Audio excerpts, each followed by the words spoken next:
Good morning, student. Today I am going to start conversion of chemical energy into electrical energy. This is the topic of electric current and its chemical effect. So let's start. We know that it is possible to convert one form of energy into another form of energy. However, energy can neither be created nor destroyed. The list of conversions of one form of energy into another form of energy is almost endless. The electric cells we talked about in class 6 give us electrical energy at the expense of chemical energy. आप जो battery use करते हो that contains chemical energy, और जब हम wire bulb use करते हैं bulb LED को जलाने के लिए, that is converted into electrical energy. We can say that chemical energy converted into electrical energy. We can therefore say that the cells are an example of conversion of chemical energy into electrical energy. It was an Italian scientist, Alessandro Volta, who gave us the first practical source of such a conversion in the year 1790. पहले scientist Alessandro वोल्टा थे जिन्होंने हमें पहला practical source of such a conversion in the year 1719 में दिया, chemical energy को electrical energy में convert करके दिखाया. His arrangement is known as voltaic cell. Yes, आप जो घर में बैटरी यूज करते हो इन्वर्टर में, this is the example of voltaic cell. The general setup of voltaic cell is shown in the figure given below. See the picture in which wire, bulb, LED wire are connected with copper rod and zinc rod. They are treated as electrode, and this setup is known as Voltaic cell. We will take a beaker in which we will put dilute sulfuric acid. So let us start to understand what is Voltaic cell and how Voltaic cell function. When two rods of zinc rod and copper rod, that is known as electrodes, are dipped in a solution of dilute sulfuric acid. आप जो ये पीला पीला जो देख रहे हैं वो डाइल्यूट सल्फ्यूरिक एसिड है, H2SO4. There are chemical reactions within the system. जब हम dilute sulphuric acid, zinc rod, copper rod को जब हम पुट कर देते हैं, डिप कर देते हैं, there are chemical reactions occurs within the Voltaic cell system. It is these reactions that help us to get electrical energy from this chemical energy. When we connect its two rods to a bulb LED using metal wire, जैसा कि मैंने पहले discuss कर दिया, zinc rod के साथ wire का one and attach है और दूसरा एंड कॉपर रॉड के साथ अटैच है, और एक बल्ब या एलईडी यूज हम यहां पर करेंगे। When reaction occurs a current flows and the bulb और एलईडी लाइट्स अप। ये बल्ब जलना शुरू हो जाता है and the voltage cell can therefore act as a source of electric current of electrical energy, and this voltage cell can act as a source of electric current और electrical energy. Same इसी तरह का setup, इससे मिलता जुलता setup हम लोग अपने घर में जो बैटरी यूज करते हैं ऐसा ही होता है। ये शुरुआत का रिएक्शन है। जब शुरुआत में प्रयोग हो रहा था तो अलेजेंड्रो वोल्टा ने जो प्रयोग किया, जो समझा, वो हम लोगों के सामने सीखने के लिए प्रस्तुत किया।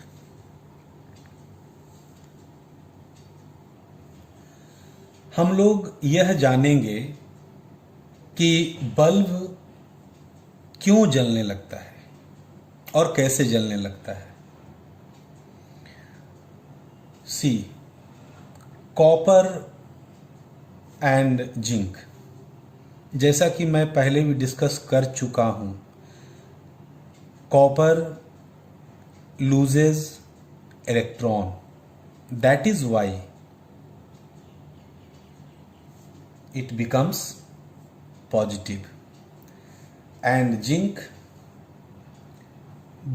gains electron,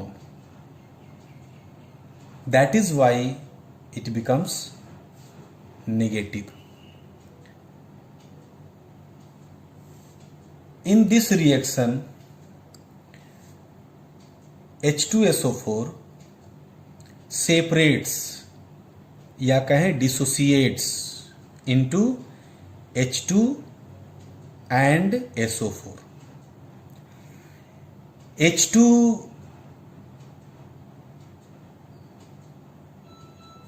जमा होने लगता है इसके चारों तरफ और SO4 इसके चारों तरफ। Why? After dissociation, H2 becomes positive and SO4 becomes negative, and H2 deposited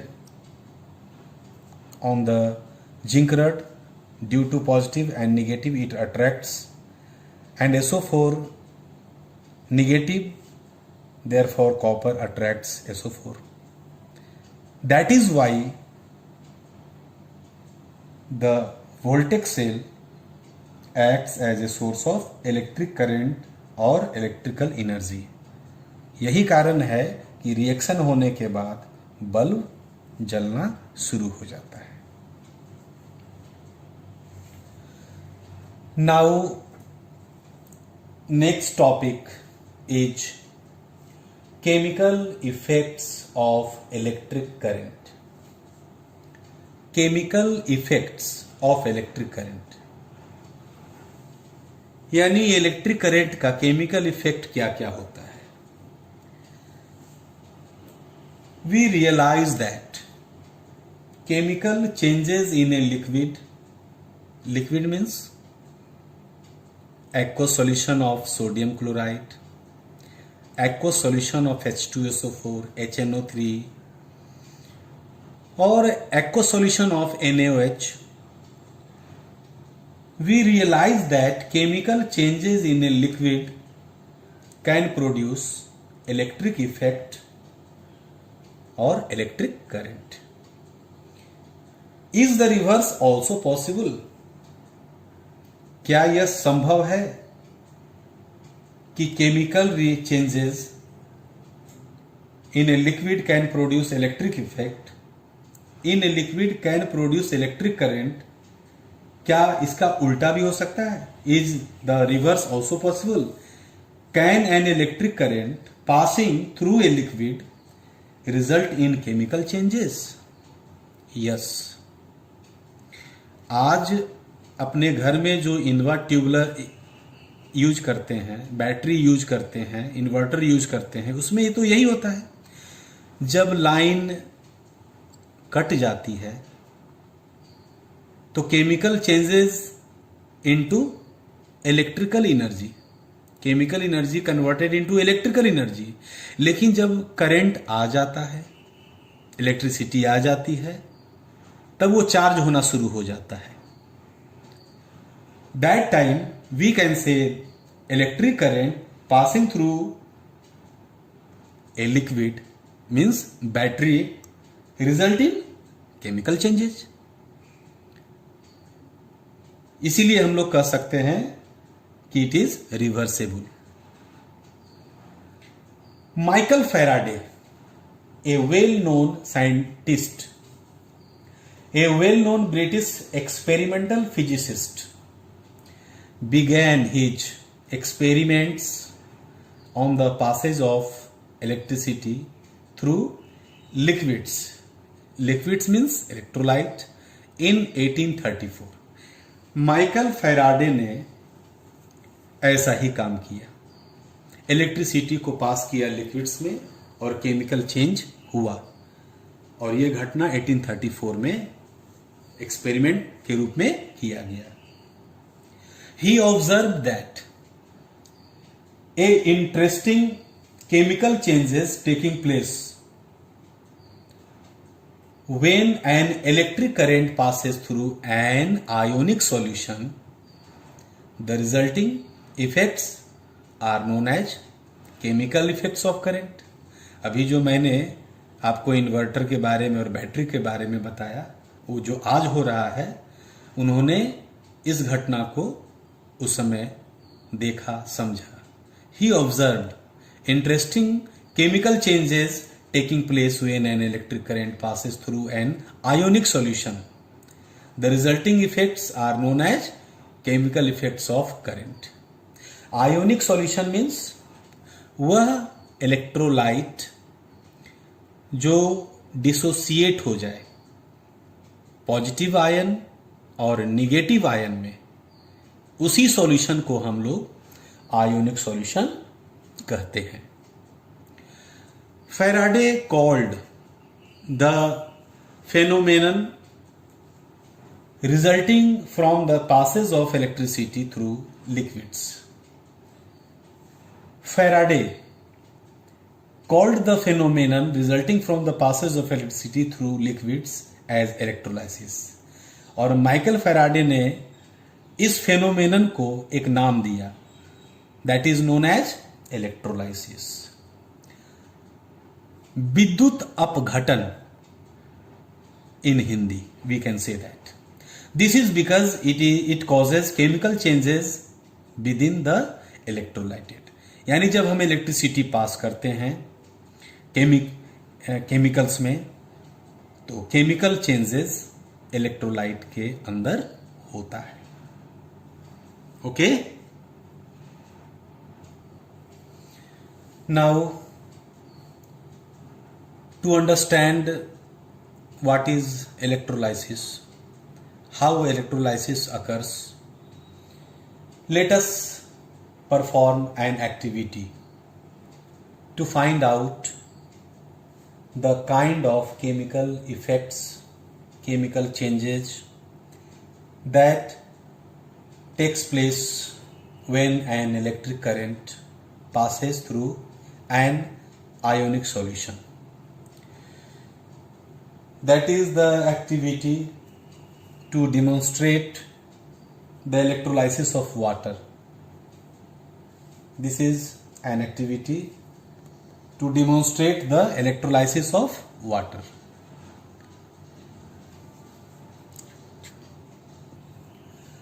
So let's proceed.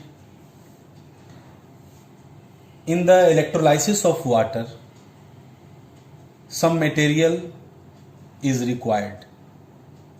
A battery of 9 volt, either 6 cell of 1.5 volts. This is the symbol of battery. हम लोग 9 volt का battery ले लें या 1.5 volt का 6 cell ले और सबों को सीरीज में करके ऐड कर देंगे. It becomes a battery of 9 volt. 2 graphite pencil.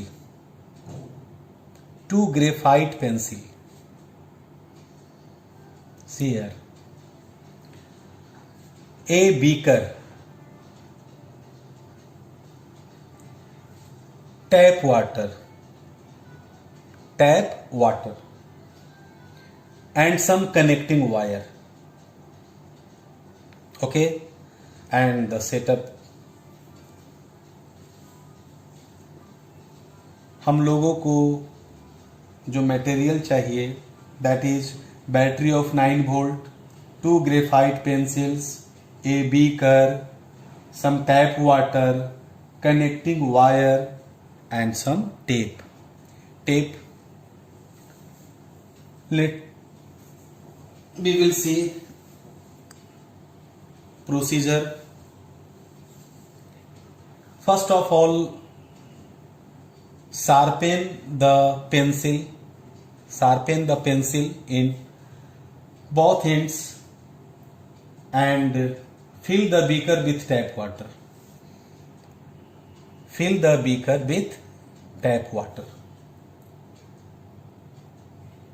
It is important to make good contact with the graphite in the pencil. Secure the wires with tape. और दोनों एंड को शार्पन करने के बाद वायर से हम दोनों एंड को जोड़ देंगे और यहां पर टेप लगा देंगे. Secure the wire with tape.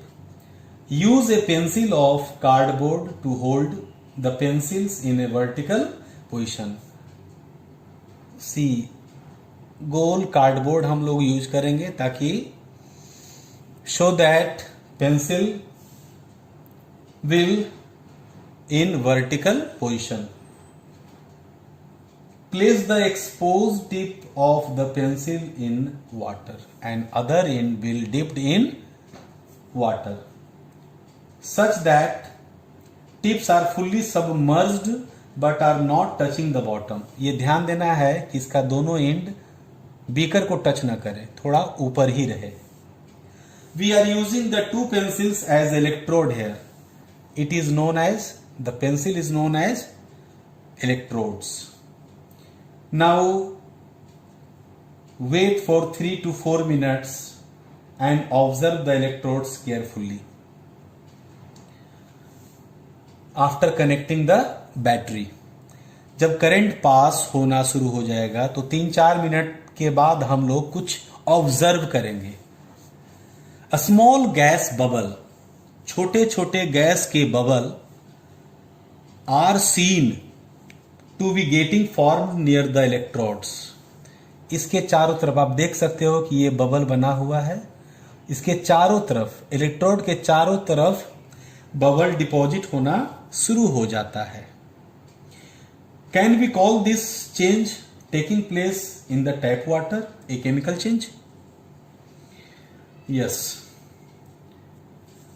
For best chemical reaction we can add a few drops of H2SO4, a small amount of salt NaCl to make water more conducting. अगर हम अच्छा ऑब्जर्वेशन चाहते हैं, अच्छा केमिकल चेंज चाहते हैं, तो हम लोगों को थोड़ा सा इसमें H2SO4 for best conducting purpose मिलाना चाहिए और बबल इसके चारों तरफ फॉर्म होगा. सवाल यह है कि कौन सा बबल जमा होगा? जी,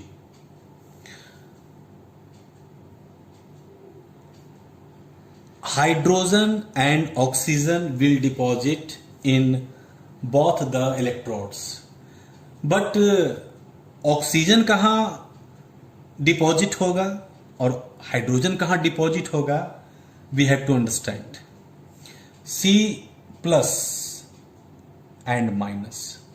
Positive is connected to this electrode and negative is connected to this electrode. Positive के पास ऑक्सीजन जमा होगा क्योंकि ऑक्सीजन निगेटिव आयन होता है, तो निगेटिव यहां पर डिपॉजिट होगा and H2 hydrogen will deposit here. See, I have written, see the figure, understand. It was a British chemist, William Nicholson, who had shown that if electrodes were immersed in water and a steady current was passed through it, bubbles of oxygen and hydrogen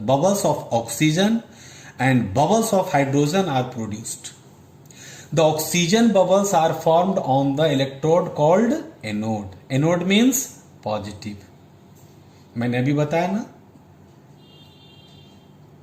oxygen bubbles will deposit or formed on the anode position connected to the positive terminal of the battery, and hydrogen bubbles are formed on the other electrode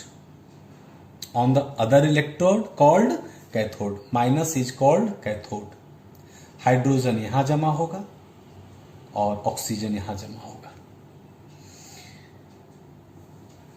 The chemical reactions taking place in the solution depend on the chemical reaction जो इस प्रक्रिया में, इस demonstration में जो होगा वो किन किन बातों पर डिपेंड करेगा. First, nature of the electrode.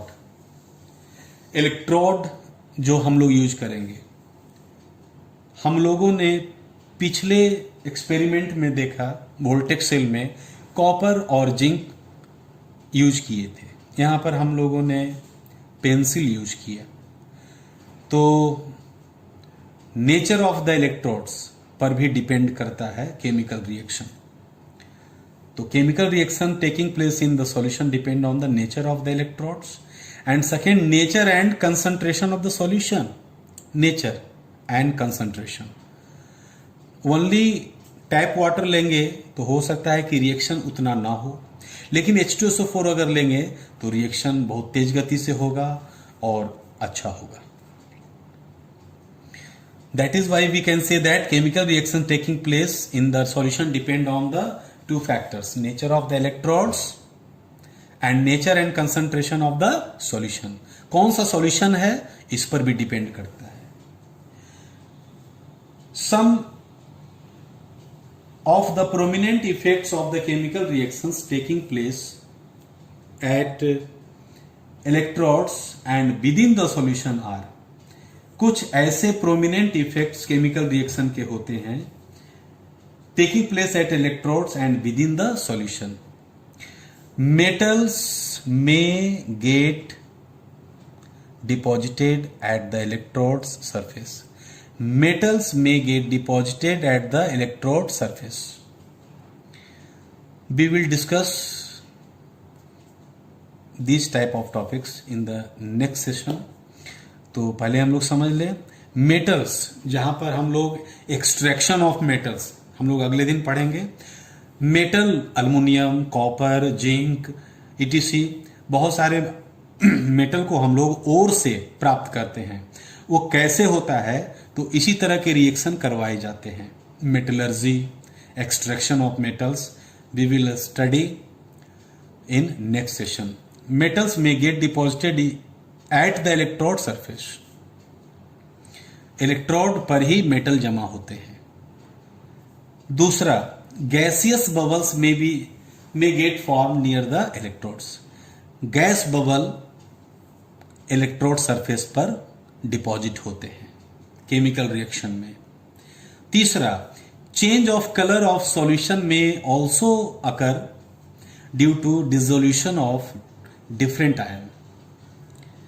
अलग अलग तरह के सॉल्यूशन में अलग अलग तरह के कलर चेंज होते हैं, और ये सब हम लोग हायर क्लासेस में भी पढ़ेंगे, और कुछ इसकी जानकारी अगले सेशन में हम लोग अगले क्लास में इसकी जानकारी लेंगे।